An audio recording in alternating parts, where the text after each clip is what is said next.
Saudi अरब के साथ ये डील कर रहा है। और अगली खबर ये कि इजरायली हमले से गाजा में हाहाकार। उधर क्या चल रहा है देखिए, गाजा सिटी पर कब्जे के लिए बमबारी तेज। इजराइल ने कहा हमारा लक्ष्य हमास का खात्मा।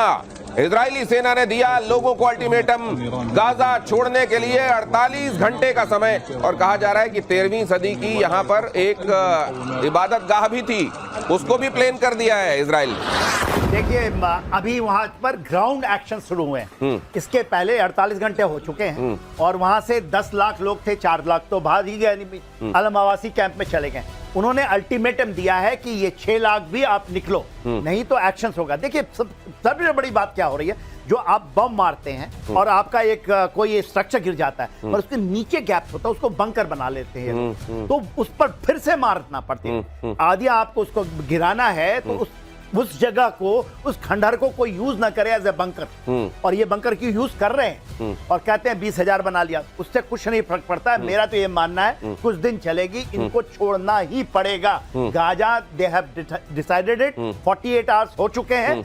इन my judgement 72 hours is very important, मगर उनको 6 लाखों को वहां से निकालने पड़ेंगे। ये करेंगे क्या गाजा का? मैं आपको एक बात बताना चाहता हूं, ये जो आकलन चल रही है ना कि गाजा को डिस्प्लेस कर देना, खाली करा देना, ये सडनली हो गया है। इनका मानना है नेतन्याहू का, अमेरिका का भी टैसिट सपोर्ट है इसमें। मैं आपको कहूं गाजा के बारे में ट्रंप ने कहा था कि मुझे दे दो, यहां पर रिवेरा बनाएंगे, और आज उनके फाइनेंस मिनिस्टर ने या होम मिनिस्टर ने भी ये कहा है कि ये बफर जोन रिवेरा बना दो। एक और बड़ी खबर आ रही है सर, इस पर भी रिएक्शन चाहिए। गाजा के संदर्भ में यह खबर, गाजा हमले को लेकर चौंकाने वाली रिपोर्ट। गाजा पर 2 दिन में 150 से ज्यादा हमले, 4 लाख लोग गाजा शहर छोड़कर भागे। इजरायली सेना के अल्टीमेटम के बाद पलायन तेज। इजरायली सेना ने गाजा सिटी को पूरी तरह खाली करने का आदेश दे दिया है। तो सर भगदड़ तो मची हुई है, भगदड़ मची है और निकलेंगे। मैं आपको बता देता हूं, वही जब ये बॉम्बें पड़ती है ना सर के ऊपर में, तो निकलेंगे। और इनको यदि रियली उसको क्लीन अप करनी है तो यही करना पड़ेगा, कोई दूसरा मामला नहीं है। क्योंकि देखिए पहले आप कर लेते, मगर जब आपने मारना शुरू किया और वहां पर खंडर हैं, खंडर के अंदर घुसे हुए हैं और खंडर बंकर्स बन जाते हैं, आपको स्टैंड ऑफ डिस्टेंस से करनी पड़ेगी। अब देखिए इसमें टैंकें जा रही हैं, आर्टिलरी है और ऊपर से बम्बार्डमेंट और एआई का यूज हो रहा है। एनी ट्रेस मिलता है इनको तो अपने आप वो उसको कहते हैं टेक ऑफ कर लेते हैं, खत्म कर देते हैं। दिनेश जी उस बात को मैं आगे बढ़ा दूं एक सेकंड के लिए। देखिए ये किसी को दे देंगे, गाजा को खाली करेंगे, एडमिनिस्ट्रेशन नहीं चाहते हैं करना, वो आर्मी वाले पहले आप बात कर चुके हैं इसके ऊपर। ये किसी को दे देंगे, बेचेंगे नहीं, इनका अपनी जमीन नहीं है। ऐसा प्रावधान करेंगे कि बफर जोन बन जाए, पैलेस्टाइन उधर रहे और वो गाजा को सुरक्षित कर ले, जैसे उन्होंने गोलान हाइट्स में किया है, लेबनान में किया है, उसी तरह वहां कर लेंगे। जॉर्डन और मिस्र से वो सुरक्षित है, उनकी पेरिफेरल सिक्योरिटी बन जाएगी। आप देखिए क्या होने वाला है। और अगली खबर यह कि हूतियों ने नेतन्याहू के विमान पर दागी मिसाइल। हिमाकत देखिए हूतियों की, नेतन्याहू के विमान पर दागी मिसाइल। फिलिस्तीन 2 हाइपरसोनिक मिसाइल से हमला। नेतन्याहू के विमान की इमरजेंसी लैंडिंग हुई। हाई अलर्ट पर इजराइल की सेना। नेतन्याहू ने कहा भारी कीमत चुकानी पड़ेगी, लेकिन हूती भी गजब हिमाकत दिखा रहा है तो दम। ये जो मारता है फिलिस्तीनी 2 मिसाइल है, हाइपरसोनिक मिसाइल है। भले ही उसको खत्म कर देते हैं क्योंकि उनकी एयर डिफेंस अच्छी है, मगर ये कभी भी खतरा पैदा करते। मान लीजिए एयर में यदि हो जाता तो आप बताइए कितना बड़ा खतरा है। ठीक है हूती को, मगर हूती को खत्म करने के लिए बूट्स ऑन ग्राउंड चाहिए। ना तो इजराइल के पास पे है, ना अमेरिका करेगा।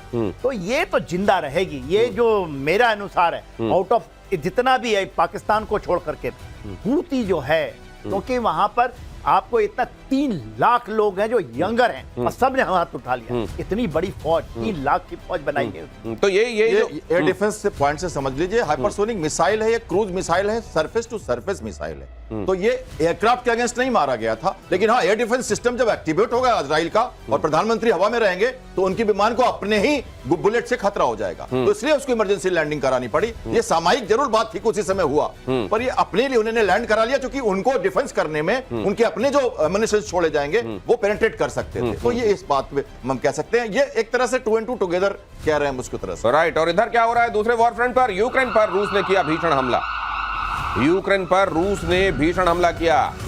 ज़ैपोरिज़िया शहर पर रूस का हमला, 100 से ज्यादा ड्रोनों से यूक्रेन पर अटैक। हमले के दौरान रूस ने 150 बम मारे।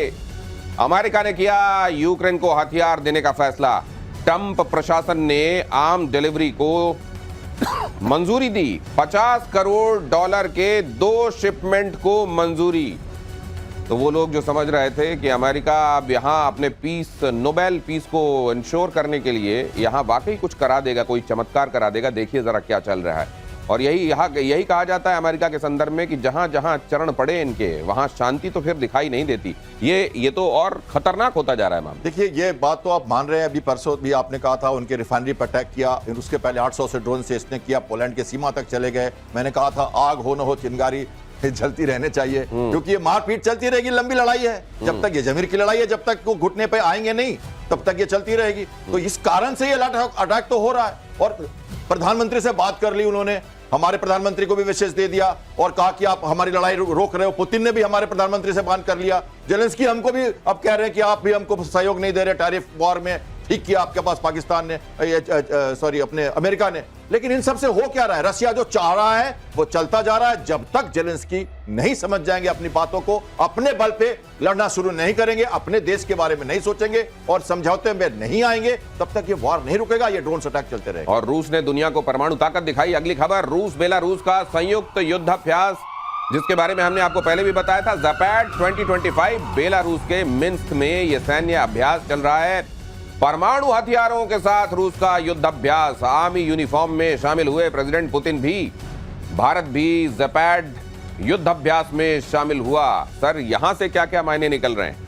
देखिए, जापान में तो हम गए हैं, ठीक है, we are not taking the side of any nation. हम वहां गए हैं क्योंकि ये एक ज्वाइंट ऑपरेशन है, 1 लाख फोर्सेस हैं और वहां जो पहुंचे हैं इसी बीच में, यही केवल नहीं कि केवल बेलारूस में हो रहा है, बेलारूस के अंदर में 400 न्यू वेपन्स का उन्होंने रक्षण किया है, वो यूनिफॉर्म बैटल फटीक के ऊपर में। इसके अलावा आप देखिए, ऑर्सनिक की उन्होंने पैसिफिक में टेस्ट की और आपका जैसे बाल्टिक सी से लेकर के उसमें आपका आर्टिक तक इन्होंने कर दिया। सबमरीन्स घूम रहे हैं अमेरिका के भी। देखिए, चीजें तो बढ़ रही हैं, मगर मेरा ये मानना है एस्केलेट टू डीएस्केलेशन की फेजेस आ गई है। और आप अभी तुरंत बताइएगा कि जेलेंस्की तैयार हो चुके हैं सरेंडर करने के लिए। उन्होंने कहा अनकंडीशनल मीटिंग करेंगे हम। ये बात चल रही है। मालूम है कितने मारा है उन्होंने? 800, जिसमें से 500 तो ड्रोन्स थे और 300 उनके उसके बाद ग्लाइड बॉम्ब्स थे और 100 उन्होंने मिसाइल मारी है। सर, ये भविष्यवाणी आपने कैसे कर दी कि आप आगे ये बताने वाले हैं? ये तो आपने कमाल ही कर दिया। आप तो प्रीएम्प्ट कर दिया आपने खबर को हमारी। क्योंकि आप सब जानते हैं ना। खबर देखिए, इसी तरीके से यहाँ कही हुई बात कैसे आने वाले दिनों की इबारत पढ़ लेते हैं हमारे एक्सपर्ट्स। देखिए, रूस और यूक्रेन युद्ध से जुड़ी एक बड़ी खबर है। सरेंडर के बेहद करीब यूक्रेनी सेना। रूस ने यूक्रेन पर की ताबड़तोड़ बमबारी। पुतिन खुद दे रहे हैं रूसी सेना को निर्देश। क्या वाकई अब बहुत जल्द हम सरेंडर वाली खबर भी सुनेंगे, या असल में इस तरह के बहुत सारे मोड़ आए इस पूरे युद्ध के दौरान जब ये लगा कि शायद अब सरेंडर करीब है, लेकिन वो हुआ नहीं? देखिए, जैसा आप अभी हम बात कर रहे थे इसके बारे में, मैंने कहा वो खुद जाके देख रहे हैं ज़ैपैड 2005 को। 300 से ज्यादा एयरक्राफ्ट, 1 लाख लोग, करीब 26 देश के लोग, ऑब्जर्वर्स, भारत भी था उधर। और देखिए, यही नहीं, 247 शिप्स, सबमरीन्स, और हमने बैरेंट सी की बात की थी, जो हमारे अटलांटिक, वो पैसिफिक का एरिया नहीं है, वो हमारे नॉर्वे का एरिया है, और ये वार्म वाटर पोर्ट अभी है। मैंने कहा था ना, ठंडा पानी। ये इस समय एक्सरसाइज इसलिए की जा रही है क्योंकि अभी ये कर पाएंगे, इसके बाद समुद्र जम जाएगा। तो ये एक्सरसाइज होती है। हमारा आईएनएस तमाल वहीं से निकल के सेंट पीटर्सबर्ग से 1-1.5 महीने पहले आया है।